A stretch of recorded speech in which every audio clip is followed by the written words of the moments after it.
당신이 몰랐던 이야기, 오늘은 묻지마 범죄, 공식 용어로는 이상동기 범죄에 대한 이야기와 함께 범죄 피해자를 위한 다양한 정책에 대해서도 이야기해보죠. 묻지마 범죄는 범행 동기가 뚜렷하지 않거나 이해하기 어려운 상태에서 불특정 다수의 무고한 사람들을 대상으로 행사하는 범죄를 뜻합니다. 가해자와 피해자 사이에 아무런 친분이나 원한 관계가 없고 아무 잘못 없는 행인들이 갑자기 공격당한다는 점에서 구별되죠. 언론에서는 오래전부터 묻지마 범죄라고 불러왔습니다. 그런데 묻지마 범죄가 공식 용어는 아닙니다. 학술적 용어도 아니고 공식적으로 합의된 용어도 아니죠. 공식 용어로는 2022년부터 이상동기 범죄라는 명칭을 사용 중입니다. 사실 묻지마 범죄라는 용어는 언뜻 진짜 동기도 이유도 없어 보이죠. 원인과 동기를 알아야 해결법이 나오는데 묻지마 범죄라고 해버리면 아무 이유 없는 개인의 광기처럼 보이는 게 사실입니다. 이상동기 범죄라고 부르는 게 더 맞는 표현인 것 같으니 영상에서도 이상동기 범죄라고 칭하도록 하죠.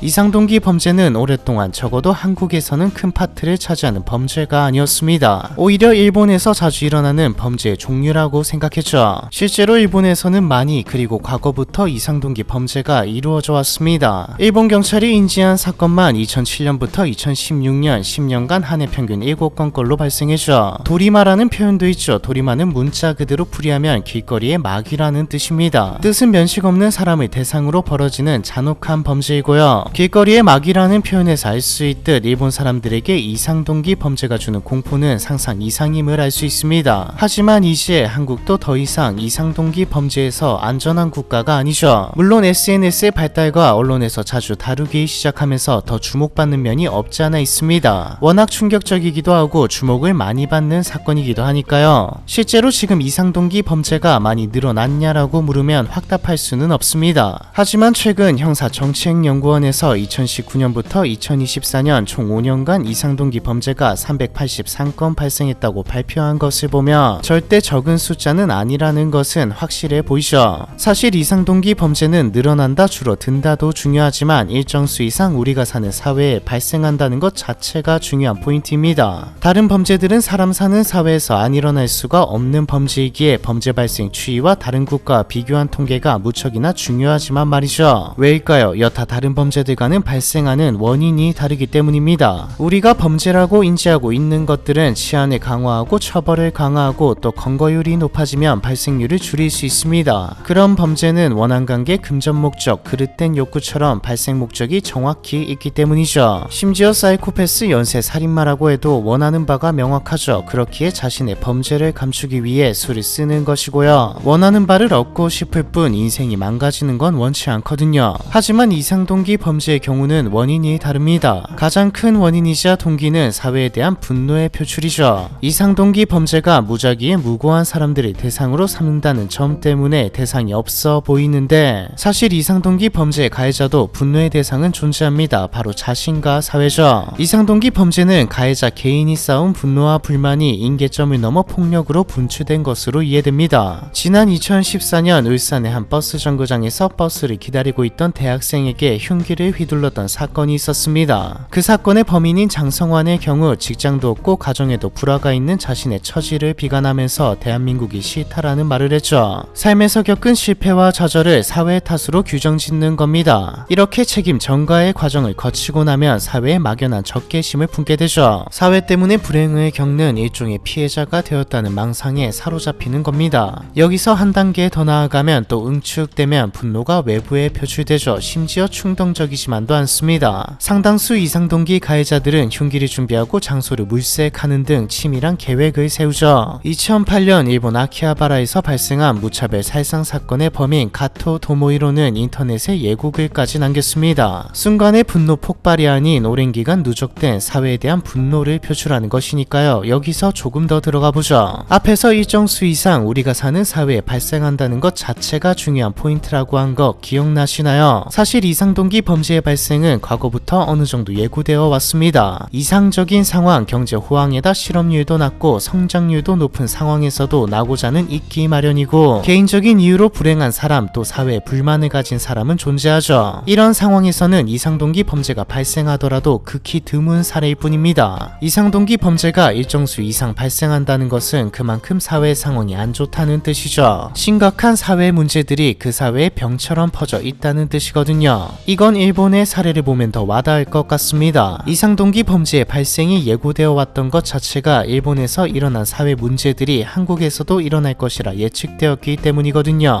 일본 법무성은 2013년 무차별 살상사범에 관한 연구를 통해 범인들을 인구 통계학적으로 분류하고 범행 형태와 시간, 장소, 방법과 특징까지 분석했습니다. 이렇게 분석해서 나온 무차별 사건의 가장 큰 동기는 처지에 대한 비관과 사회적 고립, 경제적 고립이었죠. 일본 내각부 조사에 따르면 직장생활 부적응, 지병, 취업 실패, 등교 거부, 대인관계의 어려움, 학교생활 부적응, 입시 실패를 겪은 히키코모리가 이상동기 범죄 가해자의 특징이었습니다. 즉 사회와 경제 문제가 만연해지면 이상동기 범죄의 발생도 증가한다는 말이죠. 일본의 경우 1990년대 버블 붕괴 후 이어진 장기 경기 침체를 이상동기 범죄 증가의 배경으로 봅니다. 청년층의 대량 실업 사태와 더불어 취업 빙하기로 불린 세대는 대학에 나와도 아예 취업 자체가 어려웠고 이들 중 상당수가 사회에 진입하지 못한 채 히키코모리가 되었거든요. 한국은 어떨까요? 유례없는 청년 실업에 쉬는 청년이 급증하고 경쟁적인 사회 환경 속에서 결혼과 내 집 마련, 출산은 남의 일이 되었죠. 물가는 계속 오르고 주머니 사정은 좀처럼 나아지지 않습니다. 한국의 각종 사회 문제는 어디부터 손을 대야 할지 모르게 켜켜이 쌓이고 언제 터져도 이상하지 않을 풍선처럼 부풀었죠. 게다가 한국 사람은 일반적인 성장 과정을 겪지 않았거나 인식이 좋은 직업을 갖지 않았다면 무시하는 경향이 있기도 합니다. 그런 경험을 한 이들은 주류에 속하지 못했다는 생각에 그들 스스로를 고립시키기도 하죠. 이처럼 사회적으로 고립되는 이들이 많아지면 많아질수록 좌절이 절망이 되고 절망이 사회에 대한 불만과 적대심으로 향하는 경우가 많아지게 됩니다. 그래서 이상동기 범죄가 일정 수 이상 존재한다는 게 문제라는 것이죠. 그만큼 사회 문제가 내재해 있다는 뜻이기도 하니까요. 즉 이상동기 범죄는 가해자가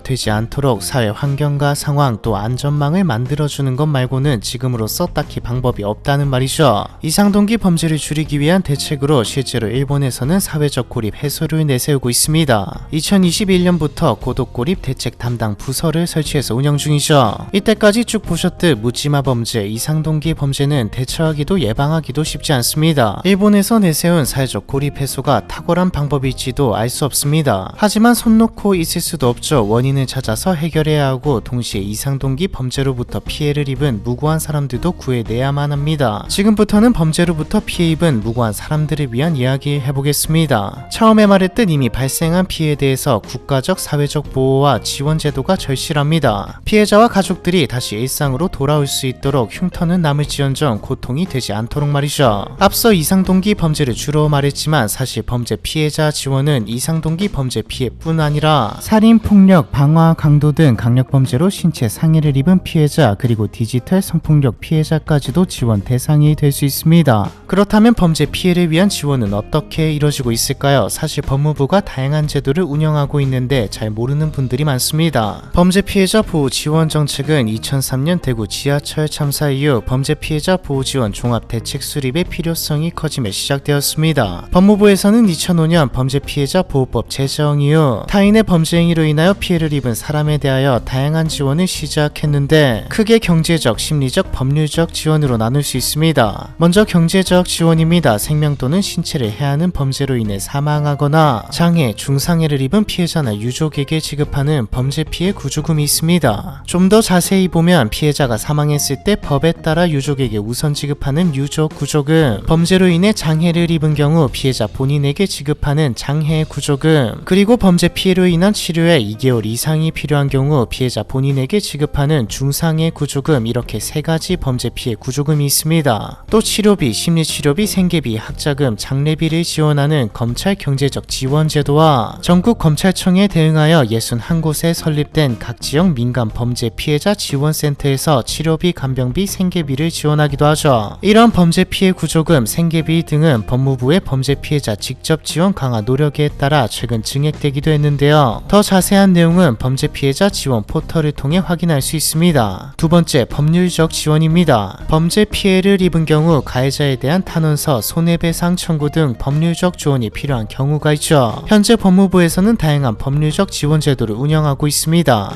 모든 범죄의 피해자들은 각 지역별로 배치된 법률 홈닥터를 통해 간단한 법률 상담을 알기 쉽게 받을 수 있으며, 성폭력, 아동, 장애인 학대 등의 범죄 피해자는 피해자 국선 변호인 제도를 통해 전담 변호사가 피해자를 돕습니다. 특히 성폭력, 아동, 학대 등 사건의 경우 진술 조력인이 수사 및 재판 과정에 참여하여 피해자의 의사소통을 돕기도 합니다. 또한 각 지역별로 있는 법률 구조공단을 통해 의견서 작성부터 필요시 소송 대리까지 다양한 법률적 지원을 진행하기도 합니다.